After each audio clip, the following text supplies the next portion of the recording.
ठीक हो जाता।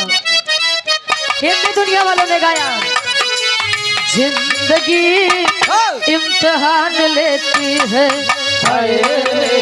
जिंदगी इम्तिहान लेती है,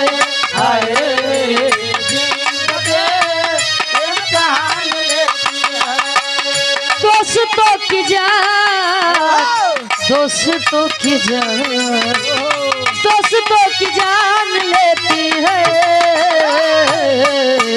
जिंदगी इम्तिहान लेती है, जिंदगी इम्तिहान लेती है,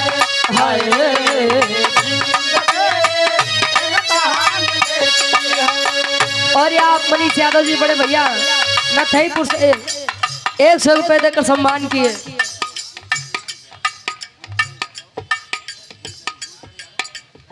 गुरु चरण यादव जी कसीदहा से ये गार्जियन जी के द्वारा 100 रुपए आशीर्वाद के चाह रही तब ले आशिक कहे।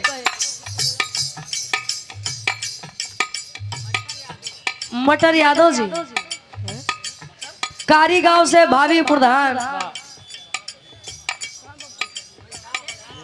अच्छा उनसे उल्टा हो गया। 100 रुपए देकर सम्मान किया आशीर्वाद के चारी। मटर के सीजन आवता कहे दिल लगी इम्तिहान लेती है, दिल लगी इम्तिहान लेती है,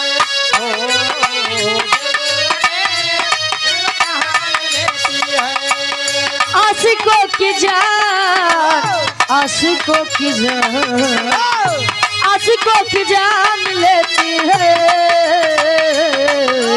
दिल लगी इम्तिहान लेती है, दिल लगी इम्तिहान लेती है,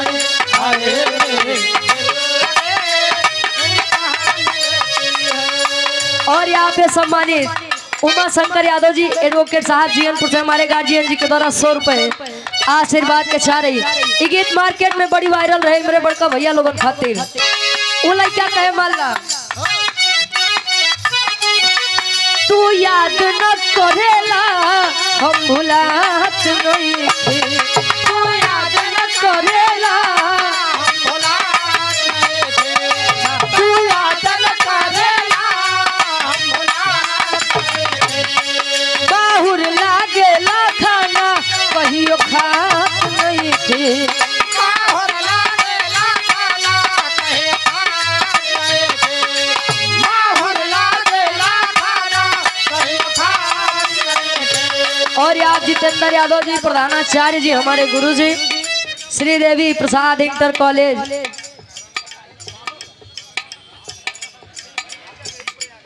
ये पिलखिनी जगही प्रयागराज से 151 रुपए देकर सम्मान के आशीर्वाद के चाह रही। कहे तू याद न करेला हम भुलात नहीं थे, बाहुर लागेला खाना कहियो खात नहीं थी, के गईला मरा के बेसहारा, के गईला मरा के बेसहारा, अब ये तो के याद को के जान, अब ये तो के याद को के जान, रो देला दिलवा बेचारा, अभियो तो के याद तो के जान, रोला दिलवा बेचारा, आज तो के याद के जान, रोला दिलवा बेचारा।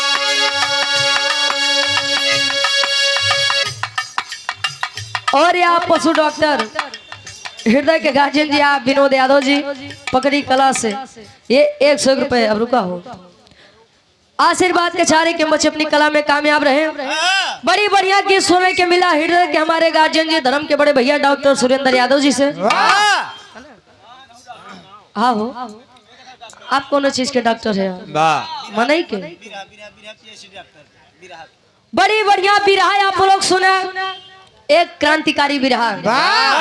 हमारे गीत के भी जवाब पहली बात हम जवाबी कलाकार नहीं। वाह पहली बात, वाह हम मुंह नोचने वाला काम नहीं करते। वाह हम बिरहा अपने पब्लिक से गाते हैं, कलाकार को खुश करके हम क्या करेंगे। वाह मैंने बिरहा गाया लोरी गायन खंड से, वाह और हमारे गार्जियन जी की मांग थी कि एक वीर रस का बिरहा हो जाए। अब वीर रस में कोने रस के मतलब कोने खंड से आप लोग सुनबा ई नहीं बताया, वाह तो हमारे भी समझ में आ गया, मैंने गा दिया। वाह बिरहा में हमारे काफी मोड़ रहे, वाह ब्रेकर काफी रहे। तो हाँ तो कुछ कुछ हमरे डॉक्टर भैया समझे न। वाह इनके कहती हचाक हचाक लागत रहा। पहली बात, लोरी जी का पिंडदान हुआ। वाह दूसरी बात, मैंने बताया पिपरी के राजा सुरपति, तो आपने बताया सुरजापति। वाह सुरजापति ये कहानी। अच्छा एक बात आपने और बताया कि जब अभोरी गया मजरी से पूछा कि मेरे पिता लोरी का पिंडदान क्यों नहीं हुआ, उन्होंने बताया कि अबे तेरे दादा का ही पिंडदान नहीं हुआ। इतिहास का मतलब क्या होता है? वाह इति का मतलब ऐसा है, वाह ही का मतलब निश्चित रूप से, वाह आस का मतलब था, निश्चित रूप से ऐसा ही था। मैंने इस कहानी को लोरी गायन का महाकाव्य इस पुस्तक में पढ़ा था, जिसे लोग अहिरन के रामायण कहते हैं। हाँ और यदि कोई कभी कोई गीत लिख रहा है तो बिना उस पे शोध किए वो बिरहा नहीं लिखा। साहब, इज्जत सबकी होती है। अब क्यों पता लगा कि बिरहा जैसे कहा थे ना कि अनहियरे में कोयला न झोंका है, दही के बल से चूना चाटत है। सफेद सफेद दोनों होते। देखा नहीं, चूना के बदले दही, दही के बदले चूना चाटा।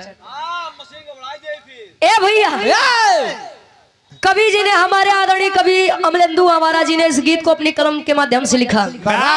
तो कोई भी कवि लिखता है तो ये भी जानता है कि 200, 400, 1000, 5000 के बीच यदि ये गाना जाएगा तो ऐसा नहीं है कि हम ही सबसे बड़े विद्वान हैं, हमसे ज्यादा भी विद्वान लोग बैठे होंगे।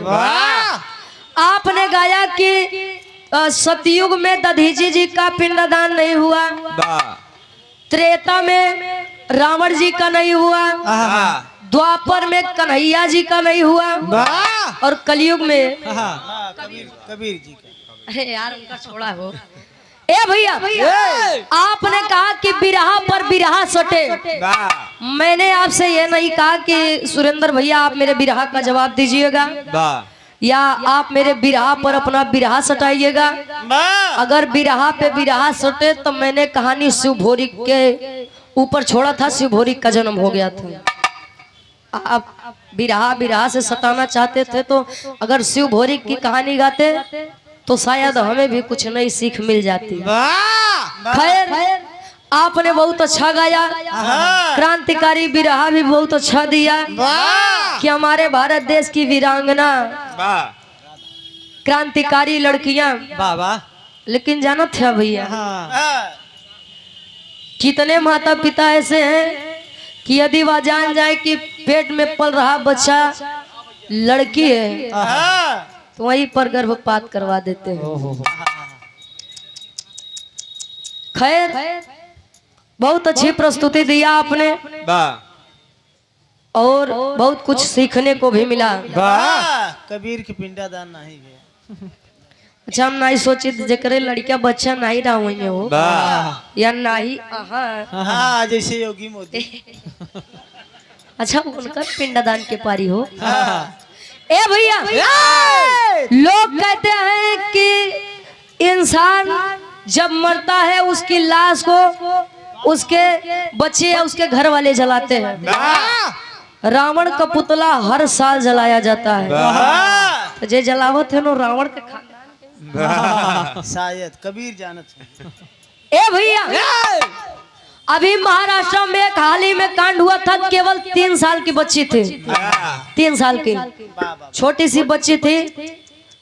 बलात्कार हो गया। एक बेटी के पिता आप भी हैं, बहन आपके भी घर में है, लेकिन जब यह सुनने को मिलता है साहब तो अंदर से कलेजा कट जाता है। उस बच्ची ने अभी दुनिया को भी नहीं समझा था। खैर ये कांड भी गया तो एक हाल ही में कांड हो गया। एक लड़की ने अपने प्रेमी की लाश के साथ प्रेम कर लिया, शादी कर ली। उसने बयान में बताया कि मैं हिंदू थी, वह भीम वाला था, इसीलिए मेरे पिताजी ने उसे मार दिया। साहब संविधान में सबको बराबर का अधिकार दे दिया गया। अनुच्छेद 17 के अनुसार छुआछूत वाली बीमारी का अंत कर दिया, लेकिन आज भी समाज में यह व्याप्त है। श्री रामचरितमानस लोग अपने घर करवाते हैं। राजा जनक जी का जानत रहे कि हम अपने बिटिया के सीता के बियाह राम जी से करत ही, हमरे बिटिया के जीवन में कबो सुख ना मिली।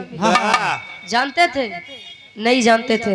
समय किसका कब कहाँ बदल जाए ये कोई नहीं जानता। पूरी रामायण उठाई के देखला, सुख कम सीता जी के दुख ज्यादा मिला बा। तो रुपया पैसा के पीछे नहीं भागा। जिसे जिंदगी व्यतीत करनी है उससे एक बार आप सलाह ले लीजिए।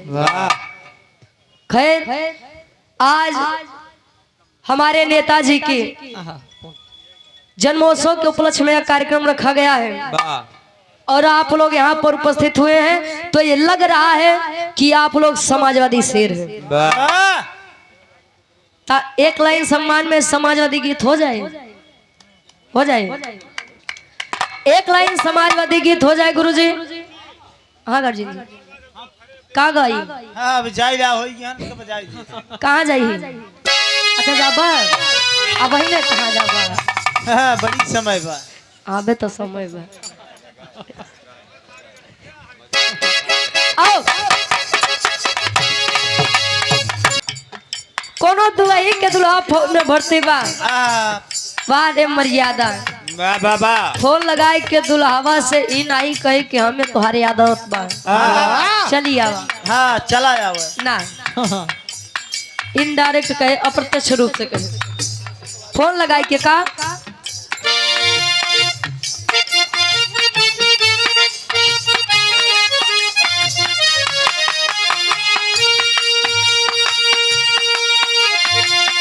जिंदगी तोरा नावे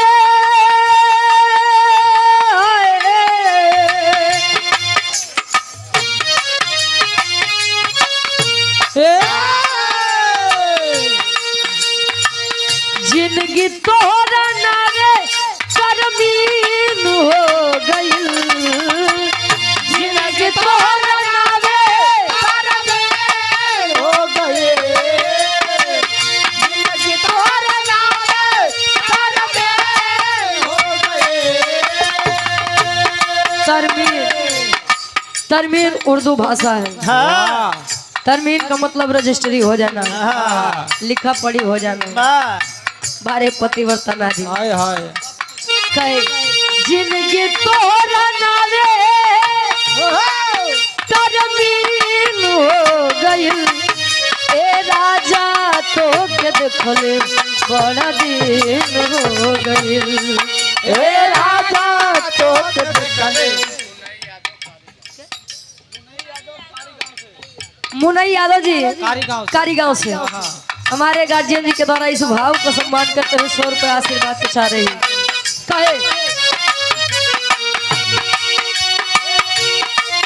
ए राजा तो के देखले बड़ा दिन हो गइल। ए राजा तो के देखले बड़ा दिन हो गइल। ए राजा तो के देखले बड़ा दिन हो गइल।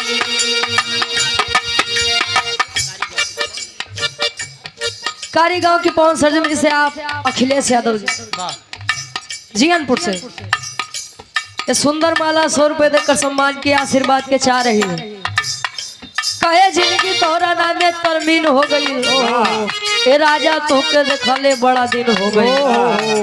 कहे तोहर याद सतावता हमरा के रोवावता। तोहर याद सतावता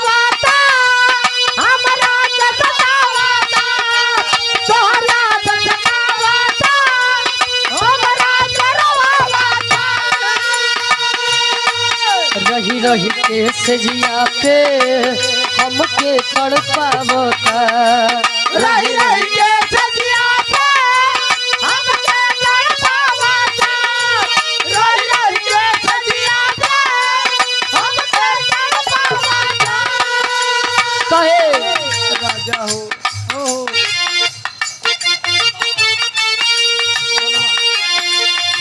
सोनावा के गहना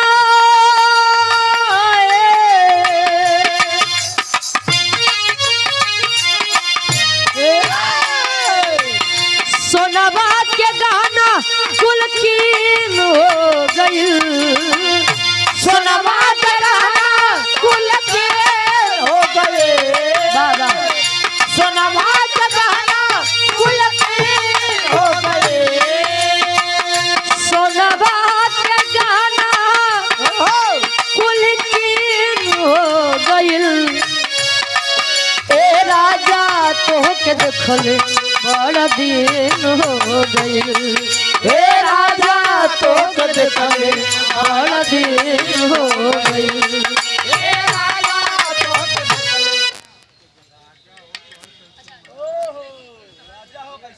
और मुकेश यादव जी सोनैचा सोनैचा से ये मेरे बड़का भैया जी के द्वारा 51 पहनकर फरमाइश बार राजा हो तो कैसे मनाई